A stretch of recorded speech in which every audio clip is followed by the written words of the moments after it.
Il est digne d'honneur, notre roi, il rend toutes choses possibles. Un Dieu merveilleux, qui se sert de nos insuffisances et de nos imperfections humaines, pour nous accorder la grâce de fleurir dans sa gloire et dans sa majesté. Nos vies d'échecs deviennent des vies de témoignage à cause de sa main puissante en Dieu. Il relève tous ceux qui sont affaiblis. Il donne encore un espoir nouveau, un élan nouveau à tous ceux qui ont arrêté de croire encore à l'avenir glorieux. Il rassemble les cœurs, il fait tout ce qu'il faut. Mesdames, mesdemoiselles et messieurs, nous sommes sur ces plateaux, les plateaux du berger. Avec les bergers d'aujourd'hui, nous allons aborder autour de ce qu'on appelle le combat spirituel. Les combats spirituels, est-ce qu'il faut chercher des gants? Est-ce qu'il faut chercher des perches? Est-ce qu'il faut chercher à soulever le poids pour devenir fort, pour combattre les esprits? L'homme de Dieu qu'on est en train de recevoir, le berger, mais c'est le bishop Gustave Senga qui est sur ces plateaux. Bishop, soyez les bienvenus sur ces plateaux. Merci Billy. Bishop, pour les téléspectateurs qui attendent déjà, ils voudraient savoir les combats spirituels, c'est quoi? Ok, merci. Je salue tous ceux-là qui nous suivent, que Dieu a disposé à nous suivre encore une fois cet après-midi sur ces plateaux de berger. Le combat spirituel, c'est une réalité qui existe. Comme vous le savez, au ciel, Dieu était là. Il y a eu ce qu'on appelle les anges déchus. Et ces gens, quand ils sont descendus, c'est-à-dire qu'ils ont commencé à faire le contraire de la volonté de Dieu. Et vous allez voir que l'homme maintenant est au centre. L'homme est au centre entre Dieu et l'ennemi. L'ennemi qui a aussi son armée, et ces gens, comme vous le savez, le monde des ténèbres, l'occultisme, la sorcellerie, les ceci, les cela, ces gens-là, les anges déchus, travaillent aussi pour détruire l'homme afin que l'homme n'aille pas dans le camp de Dieu. Et il y a le camp de Dieu, là où Dieu est avec son ministre que nous connaissons bien, Jésus-Christ, et avec deux anges qui sont restés fidèles et obéissants à Dieu. Alors, à ce niveau là-bas, c'est là où il y a les combats qui commencent. Dans le livre d'Apocalypse, chapitre 12, c'est bien dit, écoutez, l'ennemi est descendu, il est vraiment animé d'une colère extraordinaire contre le monde, contre les hommes. Et finalement, vous allez voir l'apôtre Paul qui dit, écoutez, nous combattons non avec des armes des hommes, mais il a identifié plusieurs armes avec lesquelles nous pouvons combattre, c'est-à-dire le combat est vrai. Et dans l'Ancien Testament, il est bien dit, on dit, écoutez, on vous fera la guerre. Ça, c'est Dieu lui-même qui parle. Il dit, on vous fera la guerre, mais on ne vous vaincra pas. Donc, autour de toutes ces choses, nous voyons que le combat spirituel existe. C'est-à-dire, c'est un combat, comme Paul le dit, on ne combat pas avec la chair et le sang.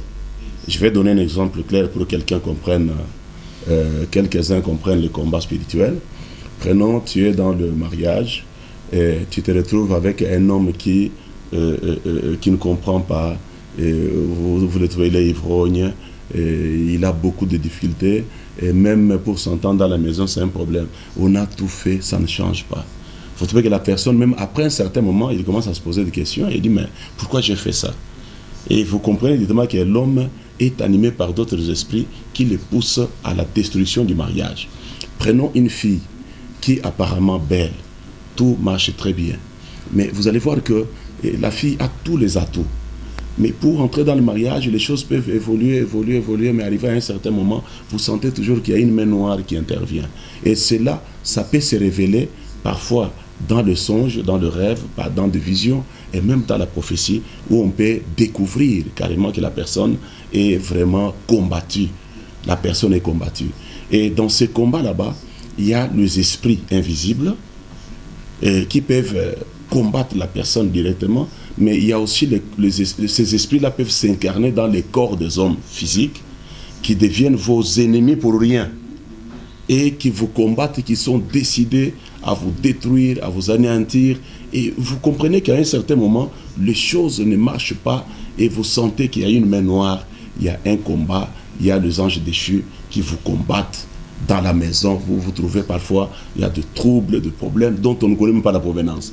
Parfois, certaines maladies, on prend la personne, on l'amène à l'hôpital, on soigne la personne, on donne toutes les cures possibles, on fait tous les examens, mais parfois on ne trouve rien, mais la personne est toujours malade. Et finalement, on arrive à une conclusion que ça, c'est un combat spirituel. Et même certains péchés que la personne elle-même n'aime pas vivre dans ces péchés-là.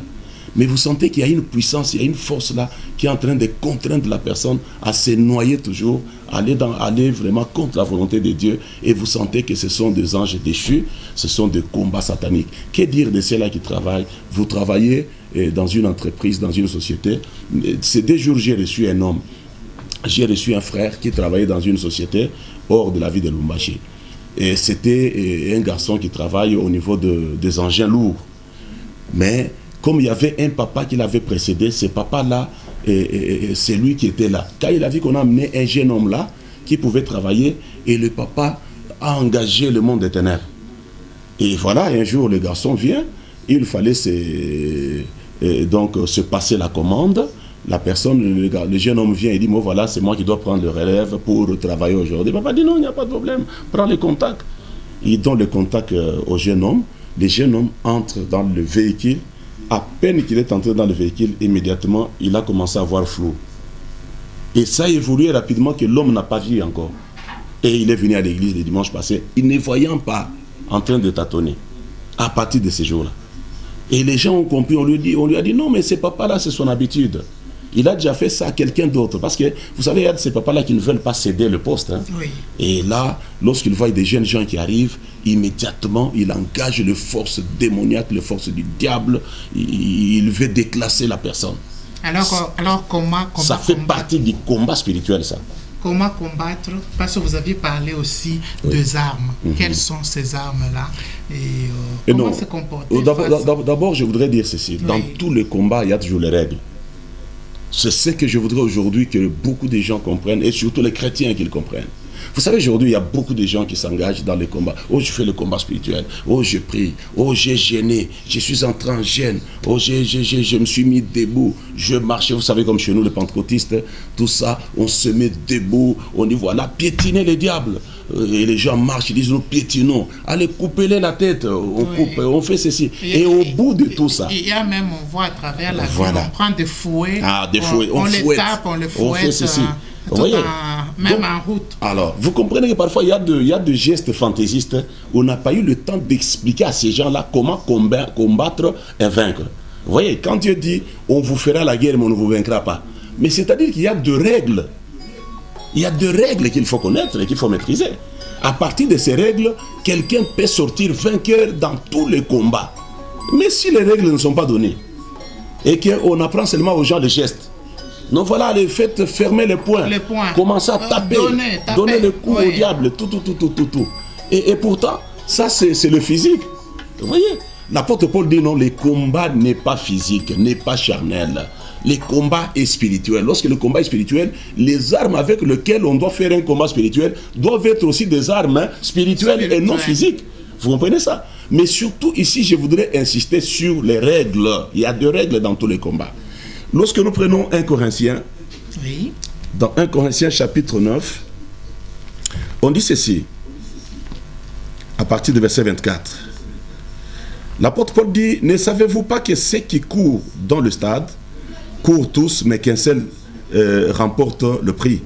Courez de manière à les remporter.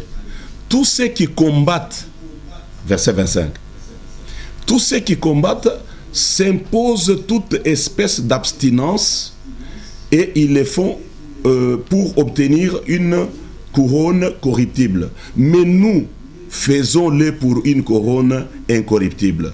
Moi je cours non pas comme à l'aventure, je frappe non pas comme battant l'air. Vous comprenez ça? Je frappe non comme battant l'air. Oui. C'est-à-dire qu'il y a des gens qui battent de l'air. C'est pourquoi dans ce domaine ici, les règles principales que je voudrais que nous puissions partager ce soir pour ceux qui veulent apprendre à faire le combat et à sortir victorieux. N'importe quel combat. que ce soit des esprits, que ce soit des hommes animés de mauvais esprits qui ne t'aiment pas, qui cherchent à te nuire, à te détruire, que ce soit, je ne sais pas, quel type de quoi, quel type de combat on peut commencer contre ta vie, tu sortiras, tu es vainqueur. Alors, pour cela, je voudrais que nous puissions lire dans le livre de Psaume, chapitre 110, du premier verset au deuxième verset. Là, vraiment, je demande à tous ceux-là qui nous suivent à la maison de lire ensemble avec moi. Moi-même, j'aime les combats spirituels. Ce n'est pas dire que je n'aime pas les combats spirituels, mais ici, nous avons un problème. Nous ne devons pas combattre, comme Paul dit, comme battant l'air. Non. Mais nous devons connaître comment sortir victorieux dans le combat spirituel. Dans Psaume 110, nous prenons du premier verset au deuxième verset, que ceux qui nous suivent peuvent lire ensemble avec nous. Voilà, on dit ceci. Parole de l'Éternel à mon Seigneur. Assis-toi à ma droite, jusqu'à ce que je fasse de tes ennemis ton marchepied. L'Éternel étendra de Sion le sceptre de ta puissance. Domine au milieu de tes ennemis. Je peux relire pour la meilleure compréhension, pour ceux qui suivent. On dit, parole de l'Éternel à mon Seigneur. Assis-toi à ma droite, jusqu'à ce que je fasse de tes ennemis ton marchepied. L'Éternel étendra de Sion le sceptre de ta puissance. Domine au milieu de tes ennemis. Donc tu comprends que la volonté de Dieu, le vouloir de Dieu, que chaque personne, chaque chrétien, dans tous les combats qu'on peut lui imposer, qu'il domine. Qu'un chrétien domine au milieu de ses ennemis. Que ce soit dans la maison où vous êtes, que ce soit dans la famille, que ce soit à l'église, parce qu'à l'église, il y a aussi des combattants du diable qui sont là, que ce soit dans la ville, que ce soit dans la société, que ce soit là où vous évoluez, même dans l'entreprise. Il y a toujours des gens qui, quand vous venez le matin, vous travaillez, ils vous regardent comme ça, ils disent, cet homme ici, ce jeune homme ici, il veut jouer avec moi. Ici, il risque de me détrôner. Alors, il s'engage dans le monde des ténèbres pour te commencer un combat. Mais voilà comment la première règle la plus importante sur laquelle nous allons nous appesantir aujourd'hui, c'est être assis à la droite de Dieu. S'asseoir à la droite de Dieu. Ça, c'est la règle vraiment primordiale. Dieu a deux côtés de voilà, c'est là où il y a les questions. Parce qu'ici, on dit bien que assis-toi à ma droite. Ça, c'est Dieu qui dit. Quelqu'un me dira, non, il parlait de Jésus, mais oui. Lorsque nous allons plus loin, même dans le Nouveau Testament, on dit bien, nous sommes assis avec Christ dans le lieu céleste. Donc c'est pour dire, Dieu dit, assis-toi à ma droite jusqu'à ce que je ferai de tes ennemis tes marchepieds. Dieu veut, dans la société où vous êtes, que ce soit en famille, lorsqu'il y a les gens qui sont dans le monde des ténèbres, mais qu'ils soient sous tes pieds. Ça, c'est la volonté de Dieu. Amen. Quelles que soient les stratégies qu'ils peuvent utiliser. Maintenant, il dit, assis-toi à ma droite, c'est alors que moi, Dieu, je ferai de tes ennemis tes marchepieds. Vous voyez ça? Ton marchepied plutôt.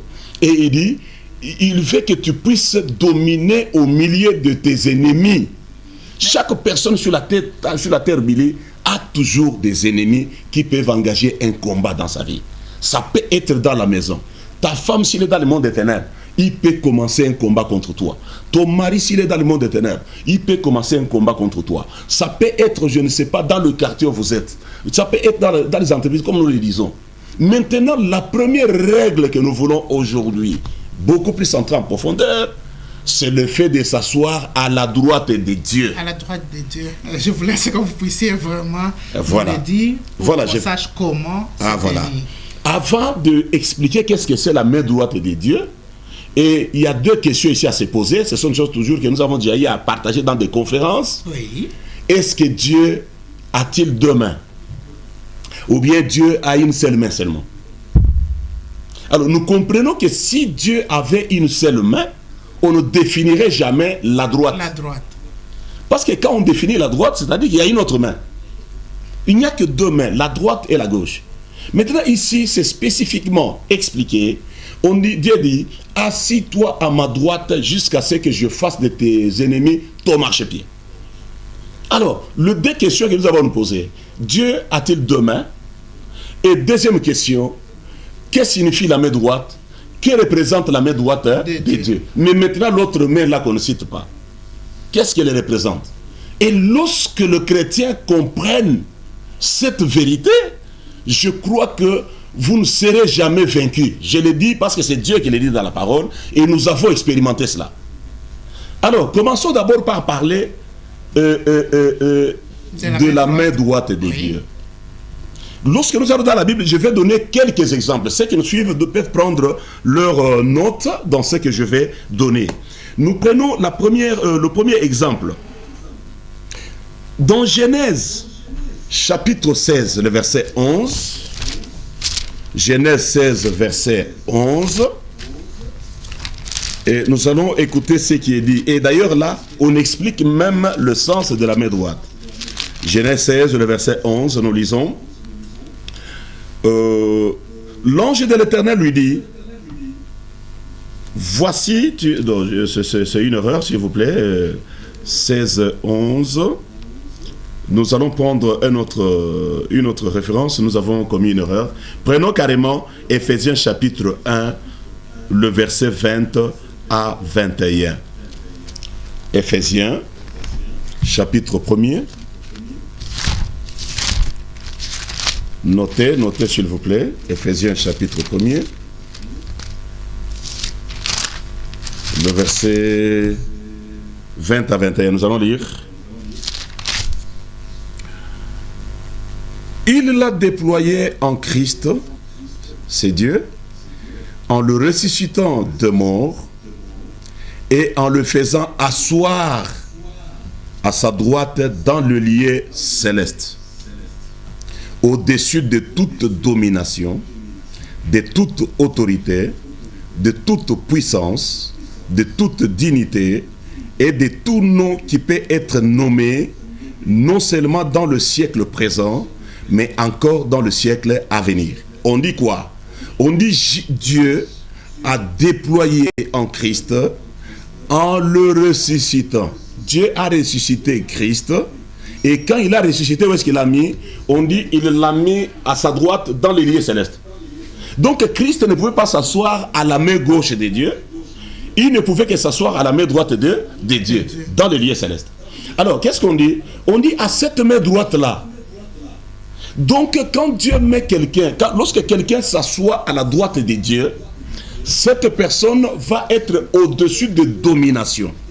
Il va être au-dessus des principautés, selon que les Écritures le disent, on dit bien, et au-dessus de toute domination, de toute autorité, de toute puissance et toute dignité, et de tout nom qui peut être nommé, non seulement dans le siècle présent, mais encore dans le siècle à venir. Donc, quelqu'un qui s'assoit à la main droite de Dieu, cette personne occupe la position la plus supérieure. Lorsque nous regardons la vie de Daniel à Babylone, vous allez constater, quelque part on a dit que Daniel avait un esprit supérieur, plus que les satrapes, tous les magiciens, tous ces gens qui étaient à Babylone, le magicien et les autres. Mais on dit bien que Daniel avait un esprit supérieur. C'est-à-dire, c'est une personne qui est assise à la main droite de Dieu. Vous voyez ça? Donc, quand on est à la main droite de Dieu, on va être au-dessus de domination, de puissance, de tous les noms. En ce moment-là, lorsque vous faites la prière de combat, vous êtes sûr de remporter la victoire parce que la position que vous êtes à la main droite de Dieu. Oui. Vous voyez ça? C'est pourquoi Dieu dit, assis-toi à ma droite, je vais faire de tes ennemis ton marchepied. Nous prenons une autre écriture. Vous allez voir que dans le livre de Marc, chapitre 16, le verset 5, lorsque Jésus-Christ est ressuscité, même les anges ne sont jamais été à gauche. Lorsqu'un ange va à la gauche de Dieu, ça devient maintenant un ange déchu, un mauvais ange qui a changé de camp et de position. Mais tous les anges, ceux qui sont à la maison, Marc chapitre 16, le verset 5, à la résurrection de Jésus, ceux qui sont venus entrer dans la tombe, ils ont trouvé que l'ange était à la droite, dans la tombe. Les bons anges sont toujours à la droite de Dieu, tous les jours de leur vie. Dans Luc chapitre 1er, le verset 11, on dit bien que Zacharie, qui travaillait dans le temple, dans la maison de Dieu, dans le temple, le jour où l'ange lui est apparu, on dit bien que l'ange était à la droite. Il a vu l'ange à la droite. Vous voyez ça? Oui. Ceux qui sont à la maison peuvent vérifier, ils vont voir cela. Et même dans Jean chapitre 21, le verset 6, pour que les apôtres, Pierre qui péchait, ils étaient dans un fleuve là, à bord d'un fleuve, ils étaient en train de travailler, ils n'ont rien pris. Mais quand Jésus arrive, il les demande de jeter le filet, non à la main gauche, il dit jetez le filet à la droite. C'est significatif. Et il faut tenir compte de ça. Il faut tenir compte de ça. Un vrai chrétien qui est enseigné doit comprendre ces choses dans la dimension du combat spirituel. Quelle est la position qu'on occupe? Quelle est la première règle pour combattre et vaincre? C'est être assis à la droite de Dieu. Être toujours à la droite. On dit bien que pour qu'ils trouvent des poissons, Jésus leur dit jetez vos filets à la droite. Mais si on ne vous enseigne pas le mystère de la main droite de Dieu et le mystère de la main gauche de Dieu, comment vous allez faire un combat et remporter la victoire? Vos ennemis seront toujours les plus forts. C'est vrai, il y a des gens qui disent non, j'ai beaucoup prié, mais quand je dors, on m'étrangle toujours. J'ai beaucoup prié, j'ai gêné, oh tout ça, et ce papa là au service, il est toujours très fort. Non, il n'y a pas de marifa très fort que Jésus, que la position qu'on doit occuper à la droite du Père. Parce que c'est Dieu, une fois que tu es assis à sa droite, qui va te soumettre tous ces gens-là. Les dominations, la puissance de ce monde, il n'y a aucune puissance qui peut dépasser la droite du Père. Vous voyez ça? Alors, donc, comment se mettre à la droite du Père? Ah, voilà, écoutez, je voulais d'abord donner dans Romains 8, 33 et à 34, on explique même Jésus-Christ, oui, lorsqu'il est monté, il s'est assis toujours à la droite du Père. Et nous voyons aussi un homme, Zacharie, dans Zacharie chapitre 3, le verset 1er à 5, il y avait même un sacrificateur qui avait des habits sales, et au lieu de retrouver Jésus à sa droite, on a retrouvé Satan qui était à sa droite. C'est-à-dire le fait d'avoir les habits sales, ce qui a fait que le sacrificateur s'est retrouvé avec le diable à sa main droite, ce qui n'était pas normal. Alors, nous voulons maintenant expliquer ces choses. Lorsque vous prenez dans Matthieu chapitre 25, les versets 31 à 33, ceux qui sont à la maison, Matthieu chapitre 25, les versets 31 à 33, pour comprendre si Dieu a deux mains. On dit ceci: au retour de Jésus-Christ, oui, lorsque Jésus reviendra, il trouvera deux catégories de personnes. Ces catégories, c'est-à-dire les boucs et le brebis.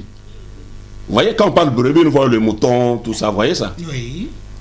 Mais il dit que quand Jésus reviendra, il trouvera deux catégories de personnes. Les boucs et le brebis. Oui. Mais qu'est-ce qu'il va faire? Il dit Jésus sera assis sur son trône. Et lorsqu'il sera assis sur son trône, maintenant, on va voir les deux positions. On va prendre le brebis, on le met à la main droite de Jésus-Christ. Oui. Vous voyez ça? Et le bouc, on le met à la main gauche. Déjà, à partir de là, on découvre que Dieu aussi a deux mains. Parce que Jésus-Christ est Dieu. Vous voyez ça? Donc, on prendra le brebis, on le mettra à la main droite, mais les boucs, on va les mettre à la main gauche. Qui sont les boucs et qui sont les brebis? La Bible dit, mes brebis entendent, c'est Jésus qui dit, dans Jean, chapitre 10. Il dit, mes brebis entendent ma voix et me suivent. Donc, toute personne qui a la parole de Dieu, qui a crié au Seigneur Jésus comme Seigneur et Sauveur, toute personne qui entend la voix, la parole de Dieu, qui écoute la parole et qui met en pratique la parole de Dieu. Deuxième chose, vous comprenez? Premièrement, croire au Seigneur Jésus. Deuxième chose, écouter la parole de Jésus et la mettre en pratique. Parce que Jésus lui-même, dans Jean chapitre 15, le verset 11, il a dit, vous êtes mes amis quand vous faites ce que je vous commande. C'est ce qu'il a dit. Troisième chose, troisième élément, c'est la foi. On ne peut jamais croire dans une personne dont vous n'avez pas foi. Quand vous croyez en Jésus, ayez aussi foi, parce que lui-même a dit, lorsque vous avez la foi, vous direz à cette montagne, ôte-toi de là, va là-bas, et la montagne obéira. Et l'apôtre Jean d'enchaîner en disant, écoutez, ce qui triomphe du monde, c'est notre foi. La foi. Quatrième chose, c'est toute personne vivant en esprit, ayant l'esprit de Dieu. Donc, quand nous sommes dans ces éléments-là, nous sommes des brebis, et notre place ne sera pas à gauche, notre place sera à la droite du Père. Vous voyez ça? croire au Seigneur Jésus-Christ comme Seigneur et Sauveur, Oui. écouter sa parole. Dommage qu'il y a des gens, même ceux qui me suivent là, ils n'entrent même pas à l'église, ils n'écoutent pas la parole de Dieu. Ils ne lisent même pas la parole de Dieu. La parole de Dieu, c'est le deuxième élément qui peut faire de toi une brebis. La foi, c'est quelque chose qui doit faire de toi une brebis. L'Esprit de Dieu, on dit bien que c'est seulement ceux qui sont conduits par l'Esprit de Dieu qui sont considérés comme enfants de Dieu. Ça, c'est Romains chapitre 8, les versets 13 et 14. Vous voyez ça? Alors, quand on a ces éléments, quand on est dans ces choses-là, donc ça fait de toi une brebis et ça te transpose, ça te fait une imitation de la main gauche à la main droite de Dieu. Et vous êtes à la main droite de Dieu. Et maintenant, le bouc, qui sont-ils? Et bouc toute personne n'ayant pas reçu Jésus comme Seigneur et Sauveur. Vous voyez ça? Oui. Et même dans les églises, parce que là aussi les gens vont dire, mais est-ce que ceux qui sont à l'église, même à l'église il y a des boucs? C'est-à-dire, ce sont des personnes qui, ils ont dit non, nous acceptons Jésus comme Seigneur et Sauveur. Mais arrivé dans l'application de la parole de Dieu, ils n'appliquent pas la parole de Dieu. Ils ne mettent pas la parole en pratique. Troisièmement, ce sont des incrédules, des gens qui n'ont pas la foi. Ce sont des gens qui sont conduits charnellement. Donc, ceux-là sont des boucs. Même s'ils entrent à l'église, quelqu'un peut entrer à l'église, mais tout en étant un bouc, papa. Un bouc. Il entre à l'église et il n'a pas Jésus. Il n'a pas encore donné sa vie à Jésus. Et seulement, non, j'aime seulement cette église-là parce qu'il y a beaucoup de gens. J'aime parce qu'il y a de belles couleurs. Oh, peut-être c'est l'église d'un blanc. Oh, peut-être je ne sais pas parce qu'il y a, je vois, il y a ceci, il y a cela. Voilà les considérations qu'il a.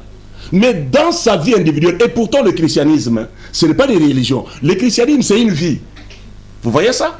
Alors, une fois qu'on n'est pas dans ces éléments, on est incrédule, on n'a pas Jésus comme Seigneur Sauveur, même quand on dit que non, on croit au Seigneur Jésus-Christ, mais on ne pratique pas sa parole, on ne met pas en pratique sa parole, lorsqu'on se conduit charnellement, on n'est pas conduit par l'Esprit de Dieu, tu es un bouc.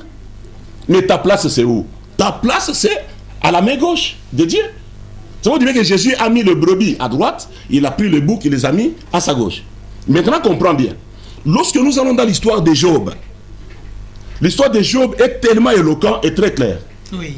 Job est venu, ça on va dire, ça sera le dernier verset que nous allons partager avec vous. Oui. Dans le livre de Job, pour ceux qui cherchent à comprendre ces choses, c'est très capital et très important dans le combat spirituel de comprendre ta position. Quelle est ta position à côté de Dieu? Tout le monde dit, voilà, Dieu est mon Père, Dieu. Non, mais c'est juste. Tu peux connaître Dieu, mais Dieu ne te connaît pas. C'est biblique. Dans Job chapitre 2, nous prenons le verset 3 à 6. Ceux qui sont à la maison, ils peuvent lire. Job chapitre 2, le verset 3 à 6. Nous allons lire. L'Éternel dit à Satan, as-tu remarqué mon serviteur Job? Et il n'y a personne comme lui sur la terre.